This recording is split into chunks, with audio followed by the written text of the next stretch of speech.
বাংলাদেশের চা গবেষণা কেন্দ্র কোথায় অবস্থিত? শ্রীমঙ্গল। বাংলাদেশে পাট গবেষণা ইনস্টিটিউট কোথায় অবস্থিত? ঢাকা। বাংলাদেশের চা বোর্ড কোথায় অবস্থিত? চট্টগ্রাম। বাংলাদেশের কোন জেলা তুলা চাষের জন্য সবচেয়ে বেশি উপযোগী? যশোর।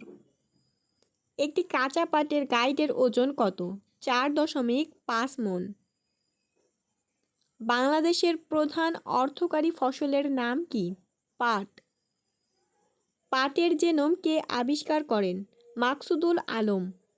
বাংলাদেশের দ্বিতীয় অর্থকরী ফসল কোনটি? চা।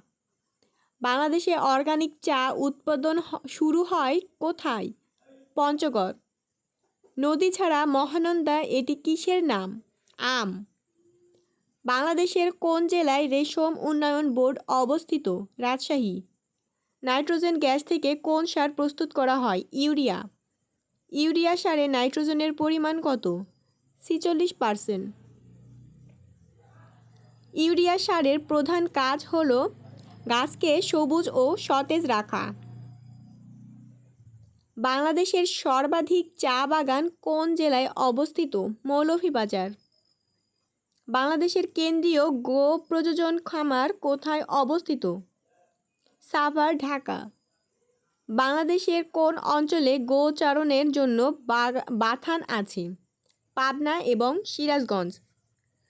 বাংলাদেশের সবচেয়ে বেশি পাট উৎপন্ন হয় কোন জেলায়? ফরিদপুর। বাংলাদেশের সবচেয়ে কোন জেলায় চা বাগান করা হয়? সর্বশেষ কোন জেলায় চা বাগান করা হয়? পঞ্চগড়। বাংলাদেশের প্রথম চায়ের চাষ আরম্ভ হয় কোথায়?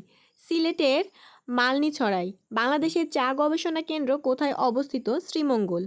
বাংলাদেশের সবচেয়ে বেশি উৎপাদিত হয় বোরো ধান। ডায়মন্ড হলো আলুর একটি জাতের নাম। অগ্নিশ্বর কোন ফসলের উন্নত জাত? কলা। বর্ণালী ও শুভ্র হচ্ছে উন্নত জাতের ভুট্টা। সোনালিকা ও আকবর বাংলাদেশের কৃষিক্ষেত্রে উন্নত জাতের গমের নাম। ইরাটম হচ্ছে উন্নত জাতের ধান। হাড়িয়াভাঙা কোন ফসলের নাম? আম। তারাপুরি হচ্ছে উন্নত জাতের বেগুন।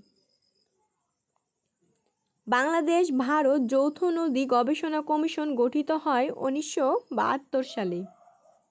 সবচেয়ে বেশি চা কল কোথায় অবস্থিত? নওগাঁ জেলায়।